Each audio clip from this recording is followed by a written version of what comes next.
आ जाओ रे यार, चलेंगे यार, आ जाओ। सुने, अरे कल लिख लेना, कल पक्का बताऊंगा, एक एक से लिखवाऊंगा मैं। आओ एक बार देखे चले।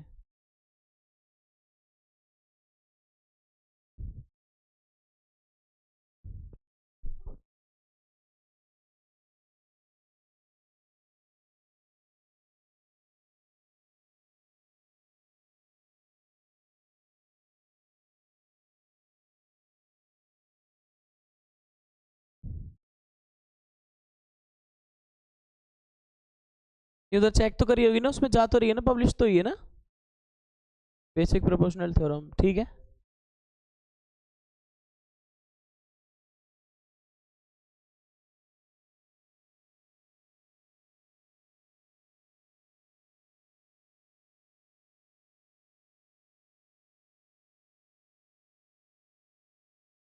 ठीक है जरा। और अपन ने कल जो डायग्राम बनाया था, मैं उसको और बना देता हूँ एक बार। ये सपोज दैट ये आपने बना लिया एक डायग्राम, ये चल रहा है अपना। अरे आ जाओ तुम लोग, आ जाओ, फिर देखते हैं अपन, आ जाओ।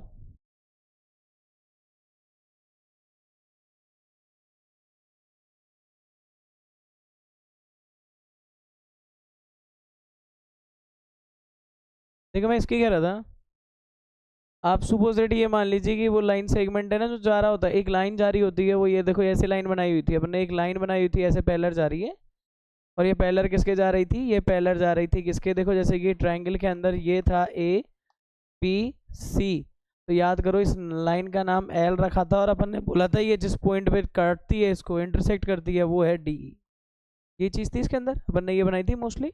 यही स्टेटमेंट काम करता है इसका, एक ट्राइंगल को किसी एक साइड के पैरेलल एक साइड होती है, वो किसको क्या करती है, हमेशा क्या करती है, इंटरसेक्ट करती है। आजा, क्या करने लग गए वो लोग। अब मत दिखाओ, अब पढ़ेंगे थोड़ी देर, 5-7 मिनट का। सुन आरव, अभी 1 मिनट यहाँ पढ़ ले, फिर लिख लेना। करवाएंगे, टाइम है इसमें, आजा। टाइम वेस्ट हो जाएगा। हाँ आजा, तो एक बार उस कॉरोलरी बता रहा हूँ, उससे आगे की बड़ी है ये थ्योरम, और भी है आगे। यहाँ पे देखो, देखो यहाँ से, अरे 5 मिनट काम है, जल्दी छोड़ दूँ, कोई दिक्कत नहीं है, देख ले एक बार। यहाँ से देखो, ये डी पैरेलल इसके बीसी थी। तो आप याद करो, जो थेल्स होती है ना, वो थेल्स या जो बीपीटी है, उसमें क्या होता है, गिवन ये होता है, ध्यान देना, गिवन क्या होता है कि एक साइड पैरेलल है, देखो डी पैरेलल किसके है, बीसी के, ये दे रखा होता है।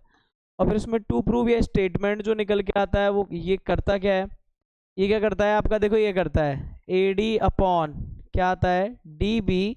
और ये किसके आता है, ए ई अपॉन किसके आता है, ई सी। ये चीज़ होती है। आप हमेशा ऐसे ऐसे याद रखा करो सारे, उसमें आपको दिमाग हमेशा, आपका दिमाग हमेशा कनेक्टिविटी में रहेगा। कैसे, पैरेलल लाइन दे रखी होगी, और रेशियोज क्या होंगे, अपने आप सेटल होंगे। पैरेलल लाइन अगर कोई आएगी, तो दोनों साइडों को इक्वल रेशियो में बांटेगी। आप ऐसे सिंपल स्टेटमेंट दिमाग में रखा करो कि पैरेलल देगा तो ही रेशो में बटेंगे, वरना नहीं बटेंगे। पैरेलल देना किसका सिम्टम्स है, थेल्स का।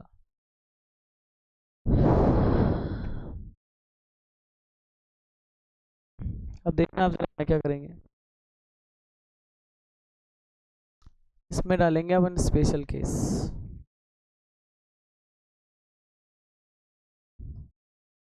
स्पेशल केस में भी फर्स्ट डाल रहा हूँ, देखो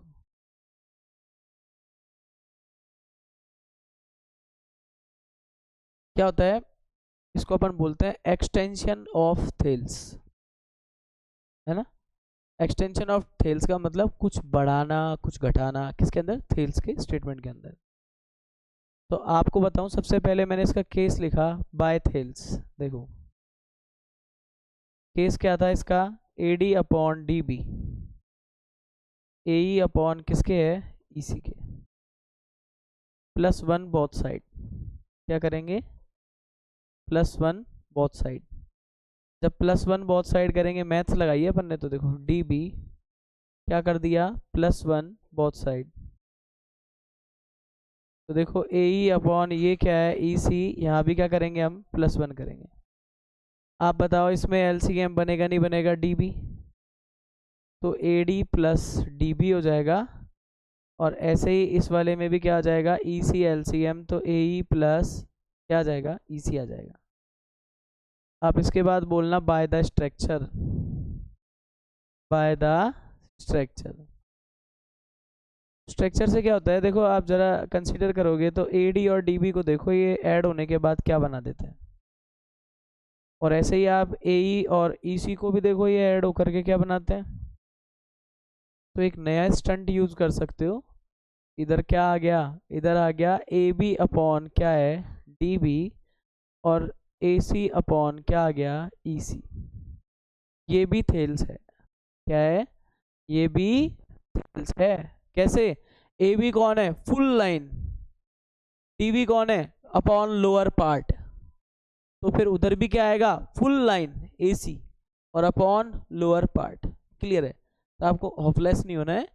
पूरी लाइन अपॉन लोअर पार्ट, पूरी line upon lower part. Matter clear है। इसी में देखो थोड़ा सा अपन और चेंज करते हैं, by the reciprocal, lower part upon full line, और इधर क्या आ जाएगा, lower part upon full line. फिर ये भी थेल्स है, ये भी थेल्स है। क्लियर है।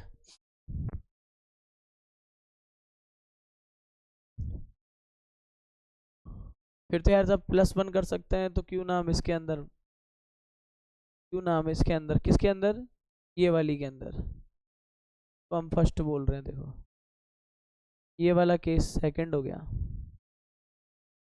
By first, by first. या फिर कुछ और भी कर लेंगे इसके अंदर। देखो एक सिम्टम समझ में आ गया, जो उसके साथ हो रहा है कोरोलरी दूसरा भी उसी के साथ कर रही है। जैसे कि अगर इसमें full line upon lower part आ सकता है, तो full line upon upper part भी आ सकता है, ये भी कर सकते हैं ना। इसमें अपर पार्ट के साथ भी तो एक केस हो सकता है। सिमिलरली करके लिख देता हूँ, देखो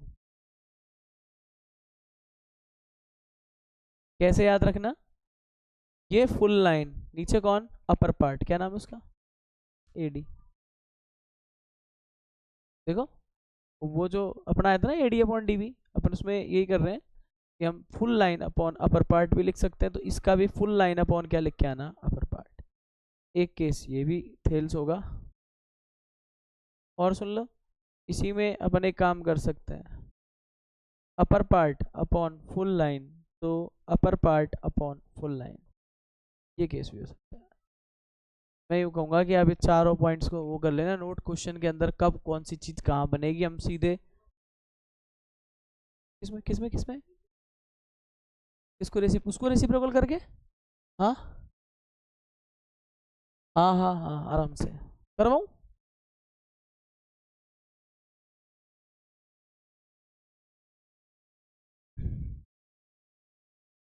कर वाले प्रूफ तो आपके माइंड में होना चाहिए ना, ऐसा भी कुछ जादू होता है इसके अंदर, बस ये दिमाग में रखना, और तो क्या। अच्छा स्कूल वालों ने कन्वर्स ऑफ थेल्स कराई थी, थ्योरम वेरिफिकेशन करवाई थी क्या, यूँ पूछ रहा हूँ। अपन भी ये सोच रहे हैं कि इसकी कन्वर्स ऑफ थेल्स भी लिख लिखा के हेडक काटेगा आज ही सारा का सारा। कम से कम 6.2 आराम से तो कर पाएंगे अपन, है ना। 6.3 का तो जुगाड़ अपन ने सीख ही लिया ना उस दिन, सिमिलरिटी के रूल्स के अकॉर्डिंग।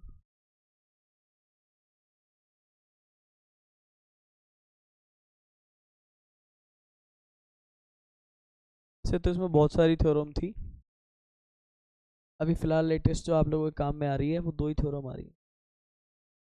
वैसे तो इसमें 3 थ्योरम वो हैं mostly, S A S, double S, double A, triple A. अरे बावड़े वो भी थ्योरम है, ट्रीटमेंट्स केस। बट मैं इसलिए नहीं करा रहा कि मैं चाहता नहीं वो उलझाना, शायद स्कूल्स में भी नहीं कराई होगी तुम्हारे निश्चित रूप से। यार कोई आती तो है नहीं है, वो बेवजह कहाँ तक पढ़े, उसमें केस याद रखो जो मैंने बनवाए थे ना, वो केस याद रखना, उतने में भला हो जाएगा आपका।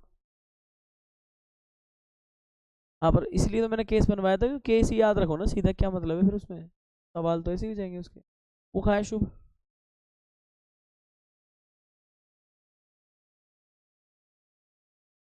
और वो मुदित, मुदित तैयारी कर रहा है।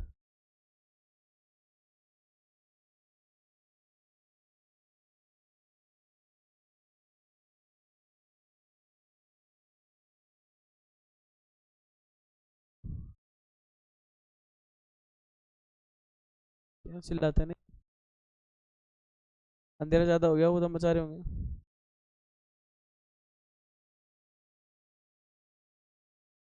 किसकी?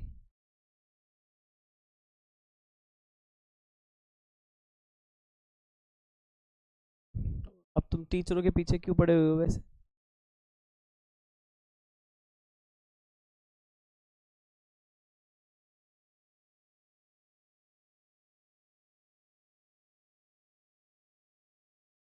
क्या क्या नाम रखोगे? ऑयली? ऑयली सीरीज है क्या?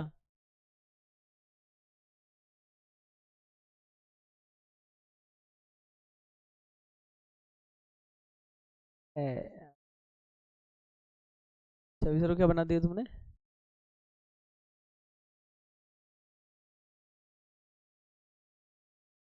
26 तो तगड़ा टीचर होगा विलेन तो। है? कौन है?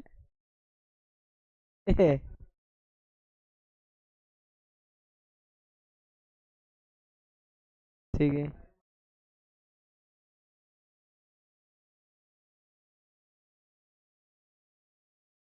और उसमें उसमें वो बनाए, वो लगाई होगी बाहुबली की कार का गाना।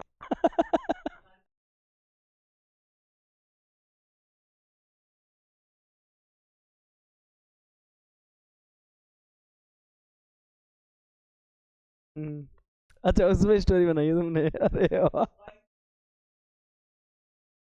ठीक है। से उठा के ले गए वो। आज अभी श्रीकांत नहीं आया, कुछ गड़बड़ तो नहीं है?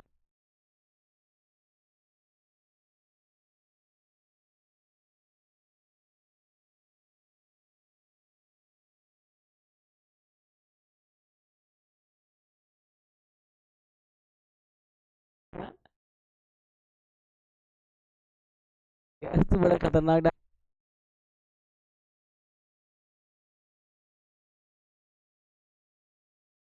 तो उसमें कुछ रणजीत सर को भी तो रोल देते ना?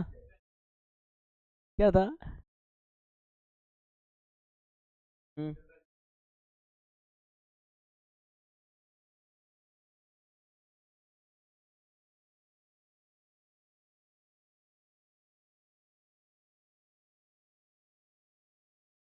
कोई बढ़िया सा रोल दो रणजीत सर को। सही दे दो उसमें यार उन्हें।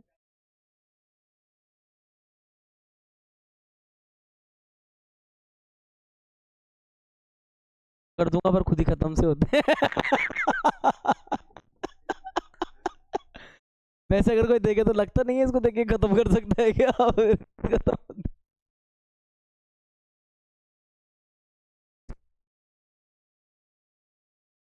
वैसे इसको 6.1 थ्योरम भी बोल दे।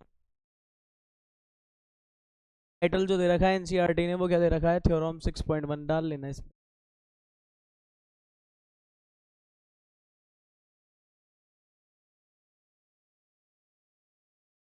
कौन सी? वो कन्वर्स ऑफ बीपीटी है। हाँ तो कन्वर्स को 2 करेंगे ना अभी।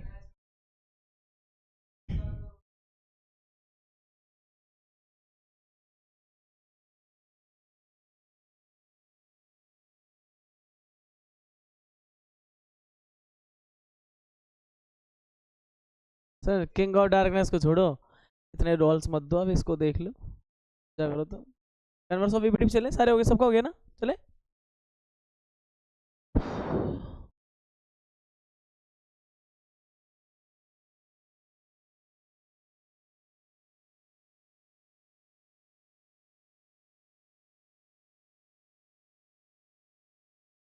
कौन टॉप मार गया रे?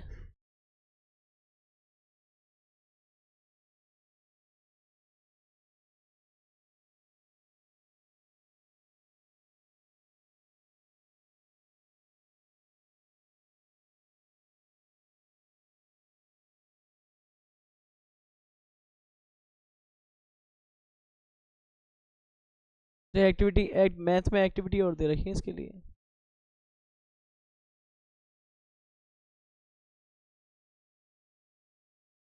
क्या पता है यार, वो क्या उनका मानना क्या रहता है इनका बारे में कोई नहीं जान सकता।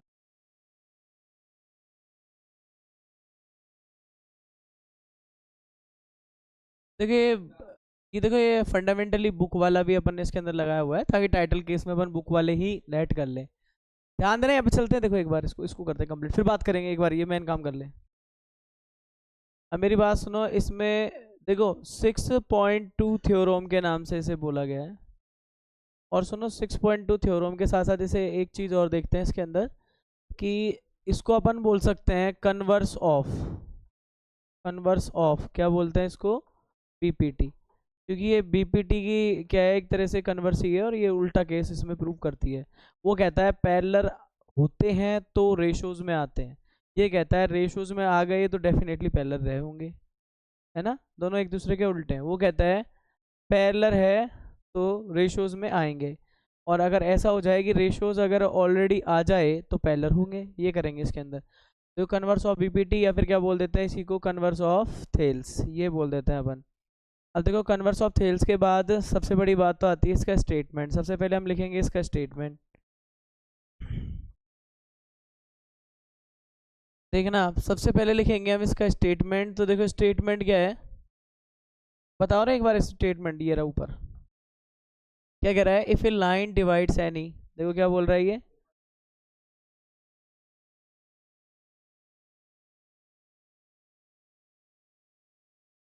देखो एनी टू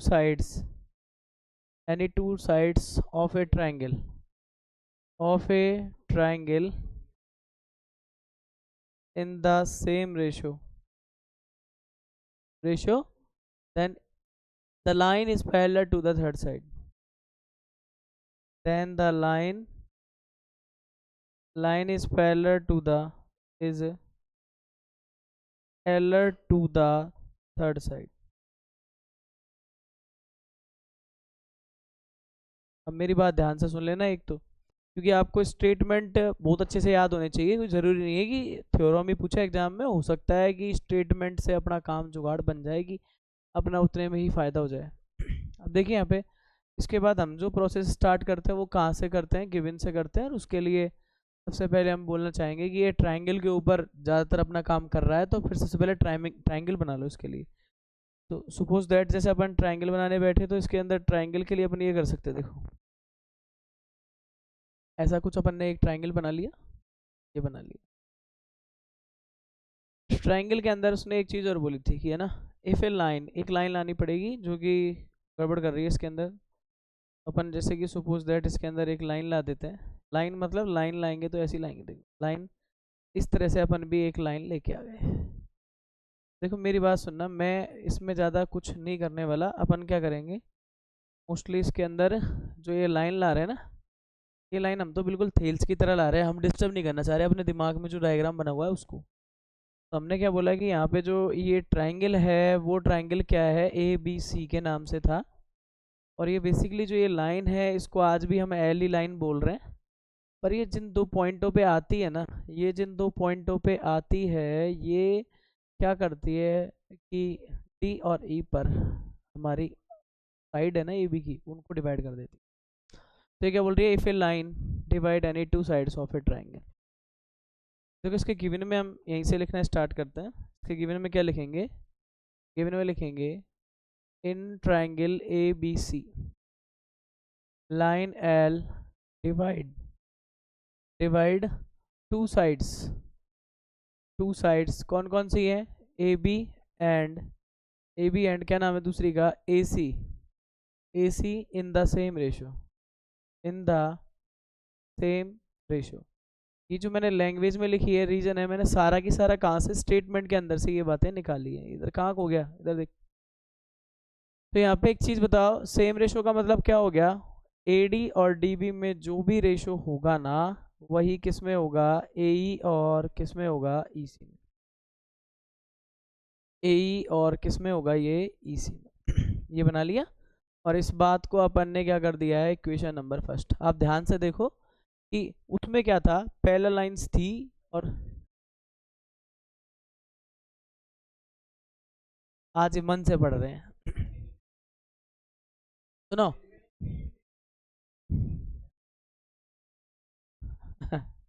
पहले ना पैरेलल लाइंस थी तो फिर वो रेशो में बटे थे। आज क्या है, उल्टा सीन है, रेशो है तो पहले लाइन्स लानी है, सिंपल सी बात है। अभी मैंने यहाँ पे निशान नहीं लगाया पहले लाइन का, कोई साइन नहीं लगाया इसके अंदर। क्यों नहीं लगाया? क्योंकि रेशो में बांटता हुआ बताया गया है। अभी तो जो गिवन में लिख लिया रेशो को, देखो उसका टू प्रूव इसका गिवन हो गया, सीधी सी बात ये है, उसका टू प्रूव इसका गिवन हो गया। तो अब देखिए यहाँ पे हमारे पास इसके टू प्रूव को लिखना है अपने को, तो फिर आगे की लाइन ये अपने आप बता रहा है। देखो टू प्रूव क्या कह रहा है उसको देखना, then the line is parallel to the third side. इसका मतलब समझो क्या है, एल पैरेलल है किसके, बीसी के। या तो आप ये ले आओ, और या फिर आप क्या ले आओ, डीई पैरेलल है किसके, बीसी के। बातें वही है, आ गया ना वही चीज़, देख लो वही चीज़ आ गई। इसको ले आओ, अब पैरेलल ले आओ। अभी हम निशान जब तक नहीं लगाएंगे तब तक हम प्रूव ना कर लें। अभी एक समस्या ये हो गई कि भाई हम लोगों ने तो थेल्स सीखी थी ना, और थेल्स क्या कहती थी कि भाई थेल्स जब ही ऑपरेट हो सकती है जब एक ट्रायंगल हो, ट्रायंगल में एक साइड के पैरेलल कोई लाइन हो, अगर वो है तो थेल्स लगेगी, नहीं तो नहीं लगेगी। अब एक टेंशन हो जाती है कि यार सीखा भी थेल्स है और उसको अप्लाई भी नहीं कर पा रहे, तो इसके लिए हम क्या कर लेते हैं, थोड़ा सा कंस्ट्रक्शन वर्ड लिख सकते हैं। इसमें नहीं लिखा हुआ है वैसे, मैं तो ये कह रहा हूँ कि अज्यूम करना चाह रहे हैं, कंस्ट्रक्शन भी कम और अज्यूम करना चाह रहे हैं, पर क्या करें, कर तो कंस्ट्रक्शन रहे इसके अंदर। तो देखो अपन यहाँ पे इसमें ऐसे ही करेंगे कि यहाँ पे ज़्यादा कुछ लेंगे तो ठीक नहीं होगा। हम यहाँ पे एक ही वर्ड, या फिर आप ऐसे कर सकते हो, देखो इसको आप एक काम करो, अगर अज्यूम नहीं लिखना चाह रहे हो तो कंस्ट्रक्शन भी लिख सकते हो इसके अंदर, अज्यूमिंग। हम यूँ बोल रहे हैं D E is not parallel to, है ना। आप चाहे तो इसको कंस्ट्रक्शन लिख सकते हो, पैरेलल टू बी सी।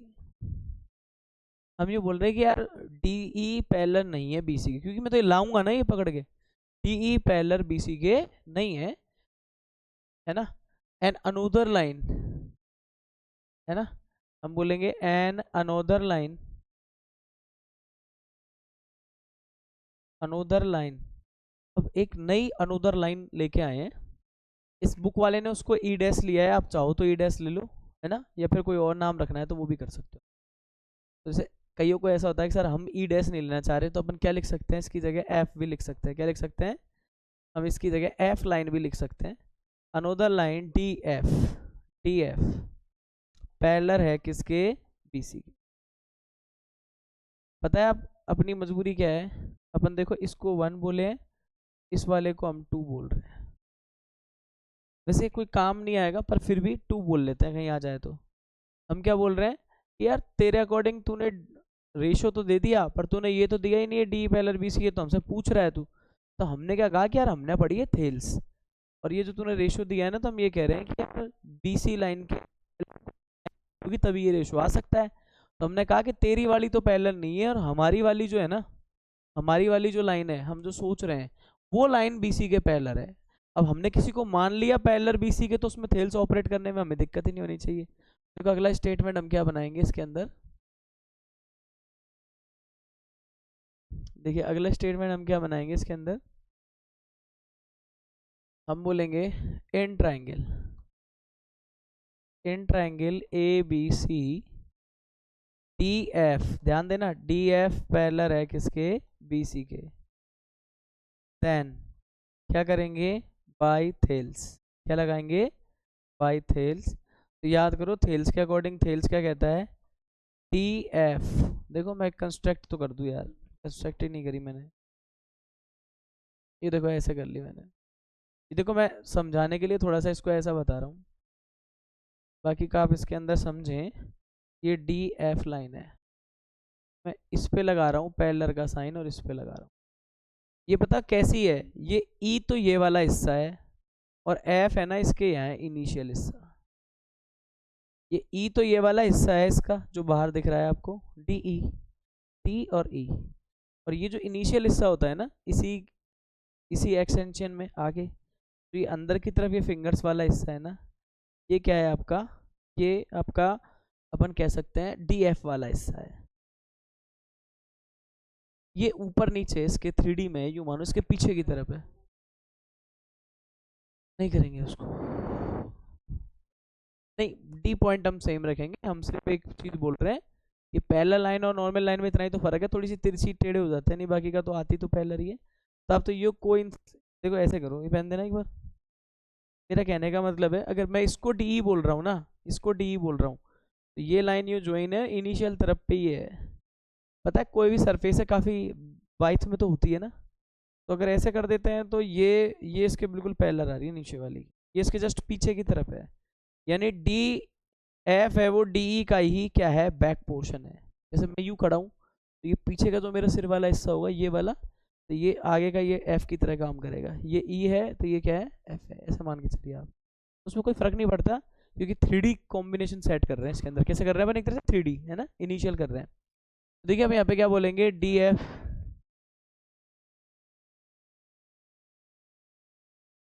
कौन सा डी एफ डी का पार्ट मतलब आप समझ, आप मैं एक सिंपल सी बात बताता हूँ, एक छोटा सा एग्जांपल देखो। आपको पता है कि डी के बिना काम नहीं चलेगा, पहले नहीं ला सकते हम, है ना। तो ई नहीं, ई जैसा कोई खिलाड़ी ले आते हैं, ई आना नहीं चाह रहा अपने पास, ई अपना एंटी है यूँ मान लो, और अपन को कोई खिलाड़ी तो चाहिए, तो अपन क्या ले आते हैं, वो ई तो नहीं है पर ई से कम भी नहीं है, ई का सारा रोल अदा कर सकता है, वो खेल करा इधर और कुछ नहीं है। जैसे कई सालों पहले, मतलब महाभारत की कथा नहीं बताते क्या, दुर्योधन उसे बताया अर्जुन अपने साइड आ नहीं सकता है, तो एक ऐसा प्रतिद्वंदी लेके आया जो बराबर अर्जुन को टक्कर दे, लेके आया, नहीं लेके आया, वही खेल है यार। मुझे पता है कि मेरे रूल्स नहीं बनेंगे तो मैंने अज्यूम किया, कंस्ट्रक्ट किया मैथ के अंदर। कैसे कि यार हमने जो पिछला एविडेंस पढ़ा है वो ये है कि पैरेलल लाइन जब तक ट्रायंगल में नहीं आएगी जब तक मैं कुछ भी कर नहीं पाऊंगा। मैंने यहाँ पे क्या दिमाग लगाया कि यार क्यों ना इसमें अपन थेल्स अब लगाएं तो ज़्यादा मजा आएगा। देखो कैसे, D F parallel B C है तो आप 2 मिनट के लिए भूल जाओ, और आपको दिक्कत भी है तो आप ऐसे याद रख सकते हो। देखो आप ये डायग्राम सॉल्व कर रहे हो अभी, ये डी है, ये एफ है, ये ऐसा है, ये ए है, ये बी है, ये सी है। अब कोई दिक्कत नहीं है, इसमें आराम से कर लेगा कोई बंदा। कैसे बनेगी थेल्स बताओ, ए डी अपॉन क्या लिखोगे आप, डी लिखोगे, और यहाँ क्या आ जाएगा, ए एफ अपॉन क्या आ जाएगा, एफ सी आ जाएगा। आ रहा नहीं आ रहा, देख लो आप अच्छे से आ रहा है। और इसको अपन क्या बोल देंगे, अपन नंबर 3। समझ गए आप, नहीं आ रहा है तो अपन ऐसे कर सकते हैं इसके अंदर, ठीक है। अब इतना करने के बाद अपन को ये सोचना है कि इसमें और क्या न्यू ला सकते हैं। देखिए फर्स्ट और इसको देखो आप, थर्ड को, इनमें एक कॉम्बिनेशन है, क्या बोलेंगे, बाय इक्वेशन थर्ड एंड कौन सी, फर्स्ट। इनका तो LHS वाला पार्ट है ना वो सेम है। देखो इसके अंदर क्या बोलेंगे, ये AD अपॉन DB है ना, ये इधर वाली में तो किसके इक्वल है, AE अपॉन EC के, है कि नहीं फर्स्ट में। और थर्ड वाली में किसके इक्वल है, ये AD upon DB, AF upon किसके है, ये FC के। तो बीच वाले को तो हटाओ ना साइड में, फिर इनको ही ले आओ। इसका मतलब है AE अपॉन EC किसके इक्वल आ गई, AF अपॉन किसके, FC के। अब मेरी बात सुनो, मैं आपको एक छोटा सा लॉजिक बताता हूँ। DF पैरेलल BC मैंने माना है ना, ये अगर मैं F और E को सेम पॉइंट ले आता हूँ, F बराबर E ले आऊँ, तो F की जगह E रख दूंगा सेकंड इक्वेशन में, D पैरेलल किसका जाएगा, BC के, ठीक है। नहीं F बराबर E ले आऊँ तो काम नहीं बन जाएगा इक्वेशन थर्ड से, जिसको मैंने माना है।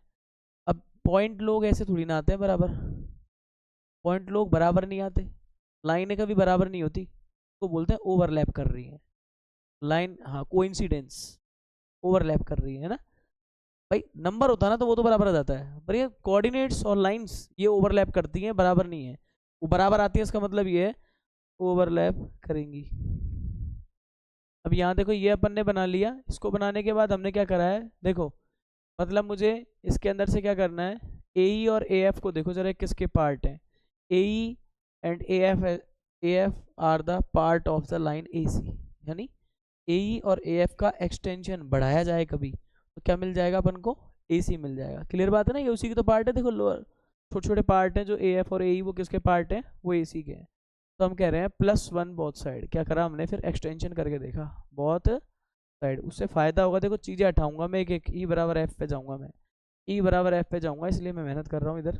देखो इधर +1 कर दूँ मैं एक बार, तो देखो यहाँ पे मैंने ये +1 कर दिया, और मैं ये कहने वाला हूँ कि जो ये AF अपॉन FC है ना, मैं यहाँ पे भी क्या कर दूंगा, +1 कर दूंगा। अब देखिए यहाँ पे क्या आ जाएगा, ये आ गया EC, ये हो जाएगा AE प्लस EC के, और यहाँ पे देखो इसमें अपन क्या लेंगे, इसमें क्या लेंगे अपन कॉमन, ये आएगा FC, तो ध्यान से देखो AF प्लस FC। अब जाएंगे हम बाय द स्ट्रक्चर, कैसे जाएंगे, बाय द। आप देखो बुक्की से कंपेयर करो, देखो कितनी लाइनें अपनी ज़्यादा बढ़ रही हैं। अपन चलेंगे बाय द स्ट्रक्चर, तो देखो क्या देखने को मिलेगा कि यार भाई ए ई और ई सी को आप ऐड करके देख लो ना क्या आ रहा है। ए ई और ई सी ऊपर है, ए ई और ई सी को ऐड करेंगे, क्या कुछ गलत गड़बड़ करिए क्या? हाँ सही है, ठीक है। ए ई और ई सी को ऐड करने से क्या मिल जाता है, ए सी। और सेम कहानी इसके लिए भी है, ए एफ और एफ सी को देखो नीचे वाले डायग्राम में देख लो चाहे, ए बी ए सी। इसका मतलब तो हमारे एक बात तो अच्छे से समझ में आ गई, इसको मिला करके क्या बोल सकते हैं, ए सी बोल सकते हैं, और नीचे वाली क्या है इसके, ई सी है। ऐसे इसको मिला करके ए सी बोल सकते हैं, और नीचे वाली क्या है इसमें, एफ सी है। अब बताओ ए सी से ए सी हट सकता है ना, because line, because distance, because length, जो भी मानो आप। वैसे इसको हटा सकते हैं, काटना उचित नहीं होगा, इसको हटा दो इसको, है ना, दोनों के न्यूमिनेटर को रिमूव करने पर, है ना। तो एक तरह से हमारे पास चीज़ क्या बन जाएगी वो देखो आप ज़रा, दोनों के जब डिनोमिनेटर को रिमूव करेंगे, ये आखिरी चुरो मैंने इसकी, अब नहीं है कोई भी, अब एक्स्ट्रा काम है अगर करना चाहे तो कोई। इनके न्यूमिनेटर्स को रिमूव करो तो आप एक दिन ऐसी स्थिति में आ जाओगे, 1/EC किसके आ गई, 1/FC के। फिर यहाँ पे क्या करना आप, टेक रेसिप्रोकल्स, क्या करोगे, टेक रेसिप्रोकल्स। तो यहाँ पे क्या आ जाएगा, EC इक्वल किसके आ जाएगी, FC के। ये स्ट्रक्चर बन गई। अब देखो मेरे पास दो तरीके हैं, एक तो आपको मैं बेसिकली ये है कि आप ज़्यादा नॉलेज नहीं लगाना चाह रहे हो, दिमाग नहीं लगाना चाह रहे हो, और आप सीधी बात करना चाह रहे हो, तो सुनना ध्यान से। वैसे होता नहीं है, मैथ की हिसाब से ये गलत है, पर फिर भी गलत कर लेते थोड़ा सा। देखो सोचो, सी और सी दोनों के किस साइड आ रहे हैं, लेफ्ट हैंड की तरफ आ रहे हैं या राइट हैंड की तरफ आ रहे हैं, सी राइट पे आ रहा है, इसके भी सी राइट पे आ रहा है। राइट हैंड कैंसिलेशन, सी को अपन अवॉइड कर देते हैं, राइट साइड से दोनों का सेम एलिमेंट आ रहा है, तो उसको रिमूव मान लें, हटा हुआ मान लें, अरे कटा हुआ मान लें, कटता नहीं है, बता रहा हूँ मैं, जिन बच्चों को डीपली नहीं लगाना है दिमाग। तो ई इक्वल एफ क्या आ रहा है, नहीं आ रहा, दिमाग में बता रहा हूँ थोड़ा सा, ई इक्वल किसके आ रहा है, एफ क्या आ रहा है, और अज्यूम करा है उसमें, देखो एफ की जगह ई रख दो, वो पैरेलल हो गया, डी पैरेलल बी सी, हो गया नहीं हो गया। मतलब आप भूलना नहीं है आपको कुछ भी इसके अंदर से, चाहे वो बेतुका लॉजिक है, चाहे या कुछ भी है, समझ रहे हो आप। सी से सी कटा हुआ माना, ई बराबर क्या है, एफ है, और ई बराबर एफ है, तो आप बताओ एफ की, वहाँ पे जो अज्यूम किया है उसमें एफ की जगह अपन क्या मान लेंगे, एफ की जगह क्या मान लेंगे, ई मान लेंगे, वो लिखा है ना, D F parallel B C second equation में, एफ की जगह ई मान लो, D E parallel B C आ गया इक्वेशन से। हो सकता नहीं हो सकता, और देखो ये ऐसे नहीं करते हैं, इसको मैं बताऊं, ये ई सी है या ई सी है या एफ सी है ना, ये दोनों की दोनों चीज़ है क्या, ये दोनों की दोनों चीज़ लाइन सेगमेंट है, एक तरह से क्या है, लाइन सेगमेंट। देखो आप, इसका मतलब क्या है, एक तरह से ध्यान देना, ये भी लाइन सेगमेंट है और ये भी लाइन सेगमेंट है, दोनों लाइन सेगमेंट कैसे हैं, इक्वल। इसका मतलब इसकी लाइन और इसकी लाइन क्या है, इक्वल। लाइनें कब इक्वल होती हैं, जब उनके पॉइंट की जो टेबल होती है वो इक्वल हो, सही बात है कि नहीं, लाइनें जब भी इक्वल होती हैं। और पॉइंट की टेबल कब इक्वल होती हैं, जब इनके पॉइंट ही कैसे हो, इक्वल। और दो लाइनें जब इक्वल होती हैं तो इसका मतलब ई सी एफ सी तभी इक्वल होंगी व्हेन, क्या बोल सकते हैं, दे कोइंसिडेंस। और अगर ये कोइंसिडेंस होंगे तो ई पॉइंट एफ पॉइंट के क्या होगा, एक तरह से इक्वल, वो नहीं होगा। देखो वो भी यही कहना चाह रही है, ई और ई डैश मस्ट कोइंसिडेंस, है ना, तो अपन लिख दें कोइंसिडेंस, देन कोइंसिडेंस में भी अपन लिखेंगे मस्ट बी, मस्ट है, ये तो याद रखना जरूरी है, नेसेसरी है। तो ई एफ के जब होगा तो आपको टेंशन ही नहीं है, बाई ई क्यू सेकेंड अपन बोल सकते हैं डी ई पैरेलल किसके होगा, बी सी के, और D is the part of the line L, क्या नाम है इसका, D E part of the line L, तो एल पैरेलल किसकी होगी, बी सी की। ये आपका सीन है, देख लो आप।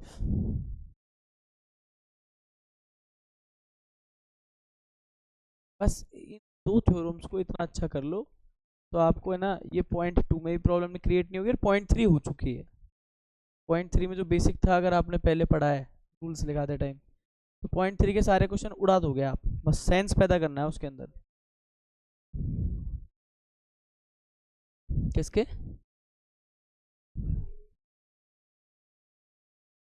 क्वेश्चंस कर लेंगे, क्वेश्चंस कर लेंगे, क्वेश्चंस में होता है वो।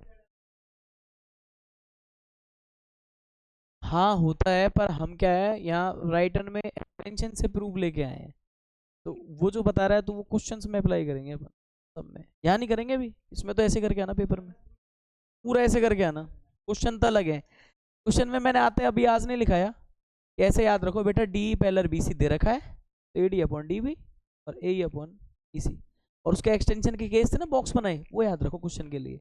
सेम इसमें बताओ क्या याद रखना, A D upon D B A upon E C ratio दे रखा है, तो फिर याद रखना वो ऑटोमेटिक एक लाइन ऐसी होगी जो पैरेलल होगी। ये बस ये लॉजिक से पूरी चैप्टर हो जाता है।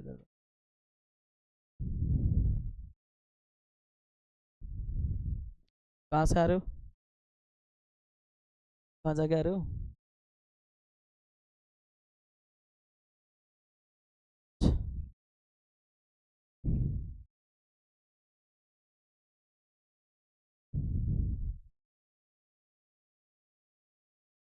तुम लोग का क्या सीन है आगे ये बताओ, हॉलीडेज कब से मनाओगे? 20 तारीख से पेपर है इनके भी, और तुम्हारे कब है? तुम्हारे तो चल रहे हैं, वो टेस्ट से ही चालू करेंगे ना, लगभग कोर्स हो रहा है, तो एक बार एनसीईआरटी सैटे टेस्ट तो ले लूँ मैं सबके, तकरीबन जिन बच्चों ने 10-11 चैप्टर पढ़ लिए तो 11 चैप्टरों के लगातार टेस्ट, प्रिंटेड पेपर, अपनी बुकलेट या कॉपी कोई नोटबुक बनाओगे आप, लेके आओगे प्रिंटेड पेपर्स।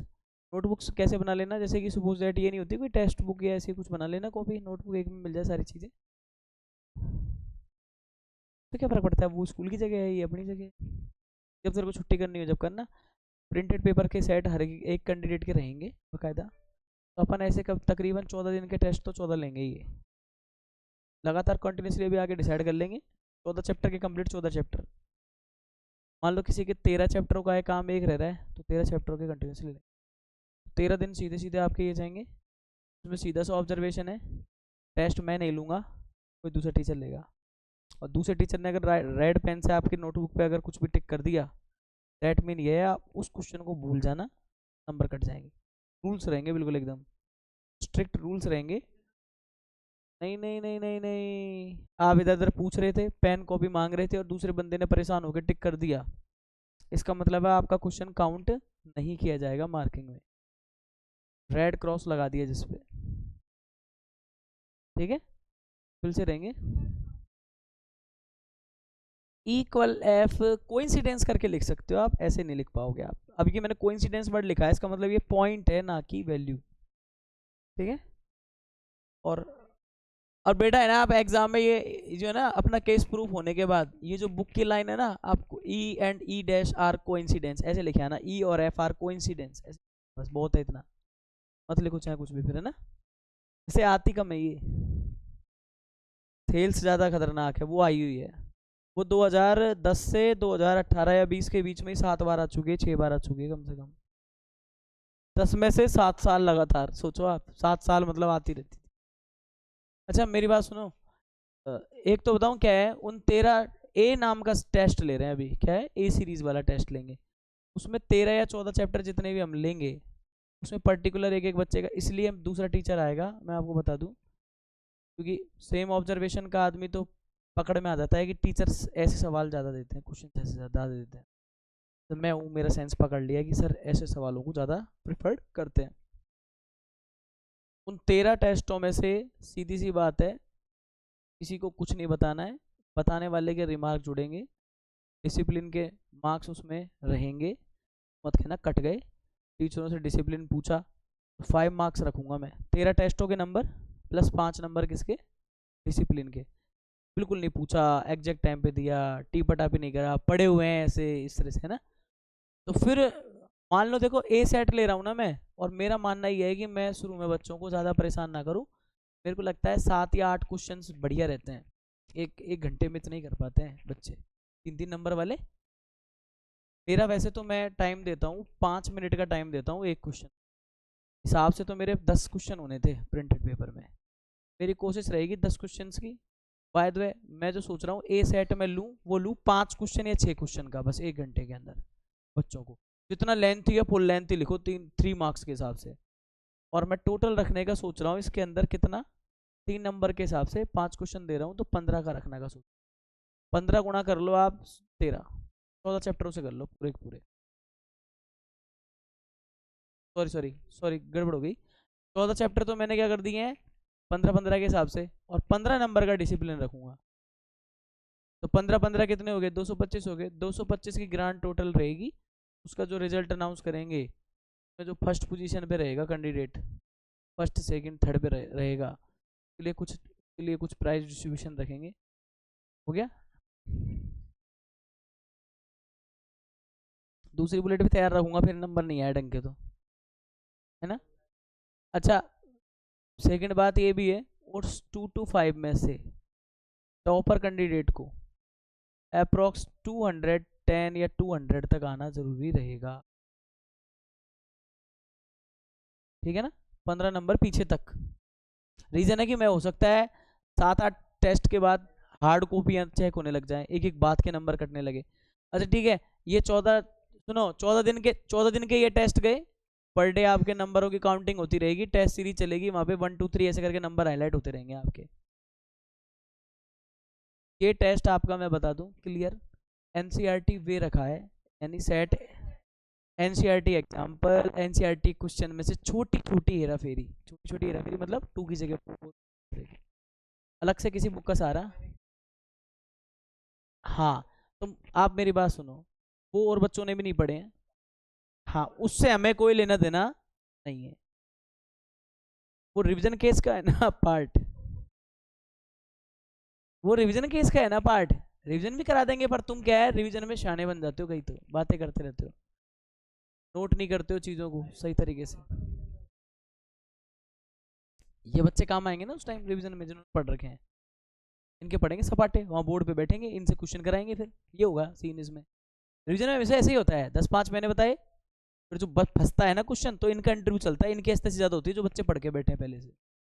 अपना समझ में आ गई, अपना 15 दिन का काम हो गया, सीधी सीधी बात है, 14 दिन का काम हो गया, है ना। अभी जस्ट अभी पहले ये पूरा हो जाने दो, उसके बाद अपना एक 12 चैप्टर और रह रहा है I think, syllabus complete. Statics 14 तो हो गया, स्टेटिक्स 12 और statics, surface area and volume and वो स्टेटिक्स। तो ये होने के बाद अपना लगभग टारगेट पूरा हो जाता है, 1 से लेके 11 तक के चैप्टर तो कंप्लीट है अपने, ये मानो। तो 11 टेस्ट तो आपके ऑन द वे हैं, कभी भी स्टार्ट हो सकते हैं। नहीं, अभी आगे और कराऊंगा 2 चैप्टर पूरे। अब मेरी बात सुन लो, मैंने करा क्यों है ये सारा। बेसिक वाले और आरबीएससी वाले तो फ्री हैं, ए सेट के साथ ही फ्री हो तुम तो लगभग 90% तो। हाँ जी, हेलो, हाँ जी,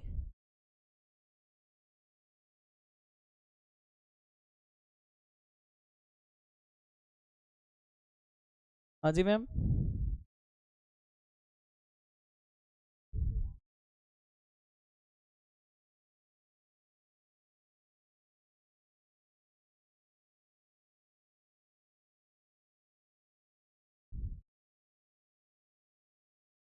मैं भी थोड़ा सा क्लास में हूँ, मैं थोड़ी देर बाद बात करूँ, क्लास में हूँ, थोड़ा लाइव चल रहा है शेड्यूल, तो फिर ज़्यादा बात नहीं कर पाऊंगा।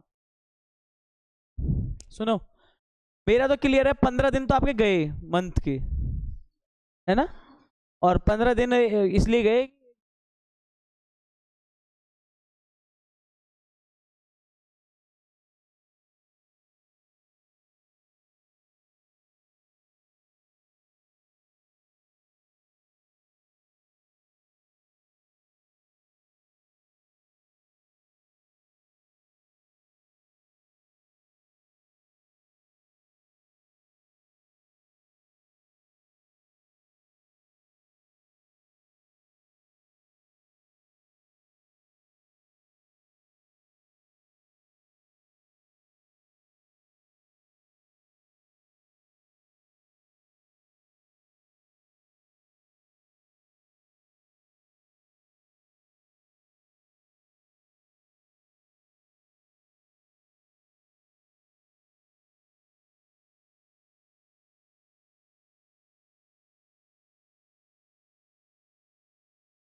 चाहिए, कल एक्सरसाइज के सवाल कर लेना इसके, एक दिन में शायद 8-10 सवाल सिल जाएंगे, इसमें ज़्यादा कोई दिक्कत नहीं है। देखो यहाँ पे अब आप एक चीज़ याद रखोगे, देखो एक फुटेज थेल्स क्या कहता है पता है, ओ सुनो ये याद रख ले जाओ, क्वेश्चन हो जाएंगे सारे।